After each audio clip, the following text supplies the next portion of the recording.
বছরের প্রথম দিনটা মায়ের কাছে পুজো দিয়েই শুরু করলাম। সকলকে হ্যাপি নিউ ইয়ার, নতুন বছরের অনেক অনেক শুভেচ্ছা। নতুন বছর 2025 যেন প্রত্যেকের ভালো কাটে, এই কামনাই রইল। মায়ের কাছে পুজো দিতে যাওয়ার অন্যতম কারণ হচ্ছে সৌমেনের জন্মদিন ছিল সেই দিন, 5 জানুয়ারি সৌমেনের জন্মদিন। তাই সেই উপলক্ষে মায়ের আশীর্বাদ নিয়েই দিনটা এবং বছরটা দুটোই শুরু করলাম।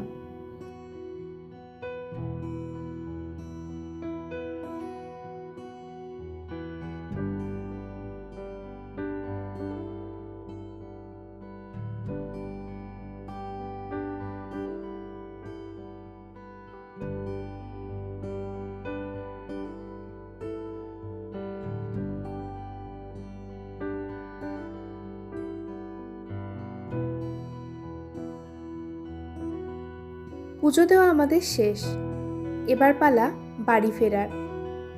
সত্যি কথা বলতে সৌমেনের বিয়ের পর এটা প্রথম জন্মদিন বলে ছোট্টখাট্ট একটুখানি প্ল্যান তো করেছিলাম, কিন্তু সেটা সম্পূর্ণ আমি করে উঠতে পারিনি। তার কারণ শরীর সাথ দেয়নি। তার 3-4 দিন আগে থেকে এত শরীর খারাপ, জ্বর, সর্দি, কাশি, যার জন্য শরীরটা এতটাই খারাপ ছিল বলে ছোট্টখাট্টের মধ্যেই ওর জন্মদিনটা সেরেছিলাম। এবার পালা বড়দের আশীর্বাদ নেওয়ার। তাই জন্য একে একে মামনি, মা, বাবা 3 জনে সৌমেনকে ধান দুব্য দিয়ে আশীর্বাদ করে জন্মদিন যেটা ছাড়া অসম্পূর্ণ পায়েস সেটা খাইয়ে সৌমেনকে আশীর্বাদ করেছিল।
বাবা মার মামনির আশীর্বাদ করার পরে বনি আর পুচু সৌমেনকে একটুখানি পায়েস খাইয়ে দিয়েছিল।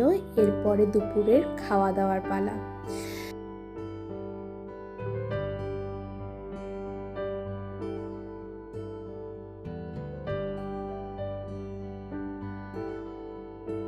দুপুরের খাওয়া দাওয়া হয়ে যাওয়ার পরে আমরা 4 জন মিলে বসেছিলাম একদম লুডো খেলতে।